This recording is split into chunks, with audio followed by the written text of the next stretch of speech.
ඔයත් ඔයාලගේ ගෙදරට අයිස්ක්‍රීම්, බීම් බෝතල් නැත්නම් ආහාර දමා තිබෙන ප්ලාස්ටික් භාජන ගෙදරට ගෙනාවට පස්සේ ඒව මොන වගේ දේවල්වලද පාවිච්චි කරන්නේ. ඉතින් ඔයා දන්නවා මේ ඔක්කොම තනි භාවිත ප්ලාස්ටික්. අපි කියන සිංගල් යූස් ප්ලාස්ටික් කියලා. ඉතින් ඔයා මේවා භාවිතයෙන් පස්සේ අපරාධ මේවා විසික් කරන්න බෑ කියලා ඔයා ගෙදර තියෙන වම්බොටු පැල, තක්කාලි පැල, එහෙම නැත්නම් මිරිස් පැල ඉඳලා ඒව කුෂිකාරින් භෝගයක් වගා කරන භාවිතා කරනවා නම් මේ ගැන අවධානයෙන් යොමු කරන්න.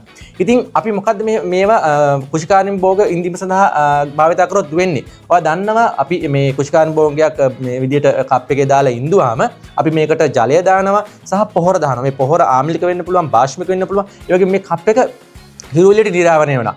ඉතින් මේ තනි භාවිත ප්ලාස්ටික් ඉතාම ඉක්මනින් මයික්‍රෝ ප්ලාස්ටික් මේ සොයිල් එකට රිලීස් කරනවා. මේ පසට මුදා හැරෙනවා. ඉතින් ඔයාලා දන්නවා දැන්ට විද්‍යාත්මක පරීක්ෂණ හොයාගෙන තියෙනවා ලෝකේ මේ කුෂිකාර්මික පසෙන් ඉතා ඉක්මනින් මේ කුෂිකාර්මික භෝග රූට් සිස්ටම් එක හරහා ප්ලාස්ටික් ඇබ්සෝබ් කරනවා කියලා, මයික්‍රෝ ප්ලාස්ටික් ඇබ්සෝබ් කරනවා කියලා. ඉතින් ඒක විශාල සෞඛ්‍ය අවදානමක් විදිහට දැන් දකිනවා.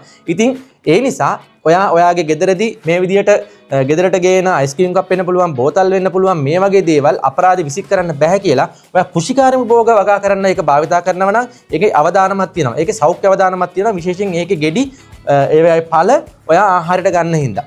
ඒක නිසා ඒකෙන් අර ඔයාගේ ශරීරයේ මේ මයික්‍රෝ ප්ලාස්ටික් ඇකියුමුලේට් වෙලා වගේ මේ සමහර ඕගන්ස් වල කැන්සර් වගේ දේවලුත් එන්න පුළුවන් තත්ත්වයක් තියෙනවා. ඒ නිසා ඔයා මේ විදියට කුෂිකාර්මික ප්‍රැක්ටිස් එකක් කරනවා නම් ගෙදර ඒ ගැන අවධානය යොමු කරන්න.